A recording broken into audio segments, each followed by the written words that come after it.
Toujours dans le cadre du défi Joie de vivre, aujourd'hui, c'est la 10e journée et je vous amène dans une petite introspection très simple et une invitation à l'action qui se veut à la fois porteuse de bien-être. Je vous invite à partager la tendresse en pleine conscience et je m'explique. L'idée m'est venue aujourd'hui, à chaque jour, parce que je fais un défi de 30 jours, je pense toujours à qu'est-ce que je peux apporter de simple qui va faire du bien aux gens. Et aujourd'hui, je vous invite à poser un ou des gestes de tendresse envers quelqu'un. Et même si vous êtes à distance, que la personne n'est pas présente, on peut porter ce geste-là. Même si on ne se connaît pas ou parce qu'on se connaît virtuellement, si je fais juste vous faire sentir et vous imaginez que je vous regarde vous-même, vous seul, les yeux dans les yeux, comme si on était les deux ensemble dans le salon, et que sur le plan humain, au niveau de l'âme, au niveau du cœur, il y a juste un accueil dans la tendresse humaine de qui vous êtes, ça fait du bien.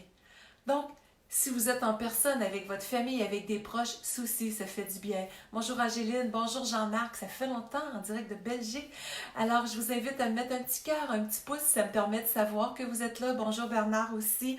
D'interagir aussi sous la vidéo, de me dire de quel pays vous êtes, c'est toujours plaisant. Alors, ce geste de tendresse-là que je vous invite à porter aujourd'hui, ou les gestes envers des gens, que des fois peut-être on va voir autour de notre environnement, et c'est l'ego qui a pris la place, on reste sur des positions, non, moi je reste refermé ou quoi que ce soit, et s'il y avait ouverture, et s'il y avait un geste différent de fait qui rapproche les êtres aujourd'hui.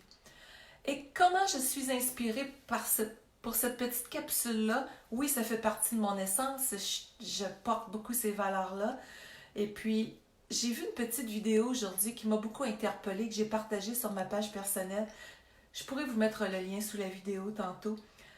Vous l'avez peut-être déjà vu, mais c'est un professeur qui est dans sa classe et le petit garçon arrive le matin et le professeur lui donne toujours un coup de règle sur la main. Le petit enfant, d'à peu près 9 ans, 10 ans, s'en va à son petit pupitre et on sent qu'il retient son sanglot. 3 jours se passent comme ça. Le petit enfant arrive à l'école le matin et il reçoit toujours un coup de règle sur la main. Et un jour, ce professeur, plutôt d'allure très dure, est à vélo et il voit le petit enfant qui pousse une dame âgée dans son fauteuil roulant et je me questionne même si ce n'était pas sa mère à ce professeur-là ou autre. Mais il est profondément attendri par le geste de ce petit enfant-là qu'il bat tous les matins.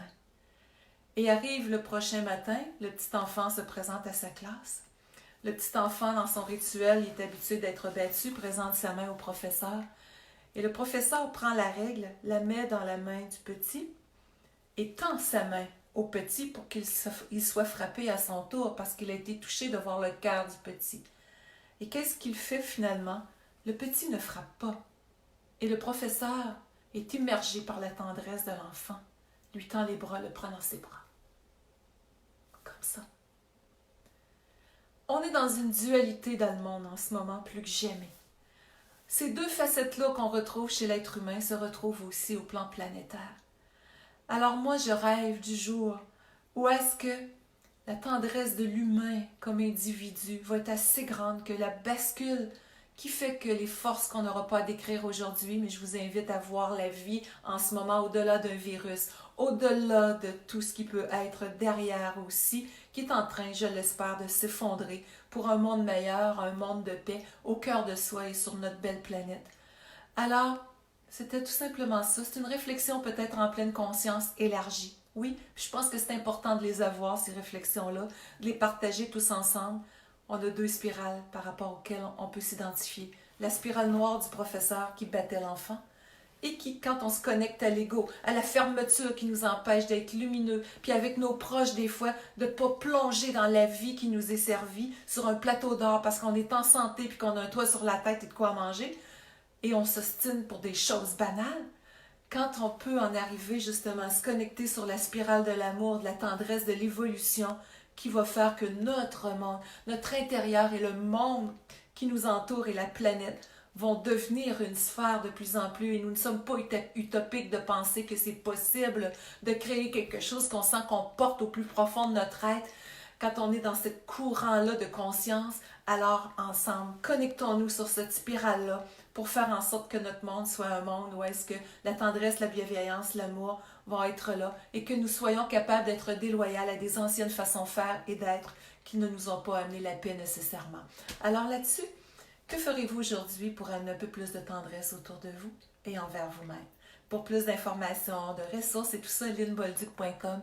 Et si vous trouvez une valeur ajoutée dans ce partage, bien, je vous remercie de la partager et au plaisir de lire vos commentaires sous la vidéo.